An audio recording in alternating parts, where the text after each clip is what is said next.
కమాన్పూర్ మండలం పెంచకలపేట గ్రామంలో ఆదివారం గౌడ సంఘం ఆధ్వర్యంలో పోచమ్మ బోనాలు ఘనంగా నిర్వహించారు. మహిళలు బోనాలు ఎత్తుకొని డప్పు చప్పుళ్ల మధ్య బైండ్ల నృత్యాలతో అంగరంగ వైభవంగా జరిగాయి. మహిళలందరూ పోచమ్మ ఆలయం చేరుకొని అమ్మవారికి బోనాలు సమర్పించి ప్రత్యేక పూజలు నిర్వహించారు. ఈ కార్యక్రమానికి గౌడ సంఘం సభ్యుల ఆహ్వానం మేరకు మంతని మాజీ ఎమ్మెల్యే పుట్ట మధుకర్ ముఖ్య అతిథిగా హాజరై పోచమ్మ బోనం ఎత్తుకున్నారు. అనంతరం రేణుక ఎల్లమ్మ ఆలయంలో ప్రత్యేక పూజలు నిర్వహించి గౌడ సంఘం ఆధ్వర్యంలో శాల్వా కప్పి సన్మానం చేశారు. ఈ సందర్భంగా గౌడ సంఘం అధ్యక్షులు బైరి అంజయ్య గౌడ్ మాట్లాడుతూ పెంచకలపేట గ్రామంలో నూతనంగా నిర్మించిన రేణుకెల్లమ్మ విగ్రహ ప్రతిష్ఠ కార్యక్రమంలో భాగంగా పోచమ్మ బోనాలు నిర్వహించామని, అదేవిధంగా మంగళవారం రేణుక ఎల్లమ్మ బోనాలు నిర్వహిస్తామని తెలిపారు. కార్యక్రమానికి మా పిలుపు మేరకు మంత్రి మాజీ ఎమ్మెల్యే పుట్ట మధుకర్ హాజరయ్యారని వారికి ప్రత్యేక ధన్యవాదాలు తెలిపారు. మంగళవారం నిర్వహించే రేణుకెల్లమ్మ బోనాలకు విరాళాలు అందజేసిన ప్రతి ఒక్కరూ గ్రామ ప్రజలందరూ పాల్గొనాలని విజ్ఞప్తి చేశారు. ఈ కార్యక్రమంలో సర్పంచ్ పల్లె మాధవి, నారాయణ యాదవ్,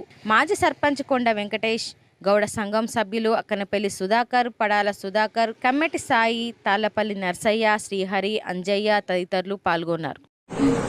పెద్దపల్లి జిల్లా కమాన్పూర్ మండలంలో గల శ్రీ పెంచకలపేటలో నూతనంగా నిర్మించుకున్న శ్రీ రేణుక ఎల్లమ్మ టెంపుల్ నిర్మాణం జరిగి ప్రతిష్టలో 15వ తారీఖు ప్రతిష్ట కార్యక్రమం విజయవంతంగా నిర్మించుకొని ఈరోజు పోచమ్మ బోనాలు ఇవ్వడం జరిగింది. దీనికి సహకరించినటువంటి గ్రామ ప్రజలకు, ప్రత్యేకంగా వచ్చినటువంటి గౌరవనీయులు మదన్న గారికి, దీనికి మళ్ళా రేపు అనగా 24వ తారీఖు ఎల్లమ్మ బోనాలు కార్యక్రమాన్ని విజయవంతం ఇదే ఈరోజు చేసినటువంటి విజయోత్సవం మళ్ళా 24వ తారీఖు బోనాలు కూడా ఉత్సాహంగా చేయాలని గ్రామ ప్రజలను ప్రత్యేకంగా వేడుకుంటూ గౌడ సంఘం అధ్యక్షుడిగా ప్రత్యేకంగా వాళ్ళని కోరుకోవడం జరుగుతుంది.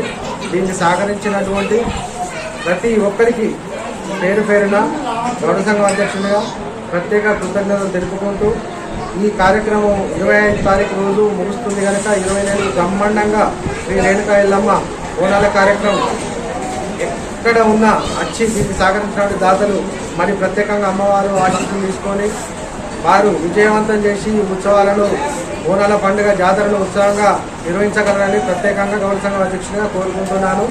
జై రేణుక ఎల్లమ్మ.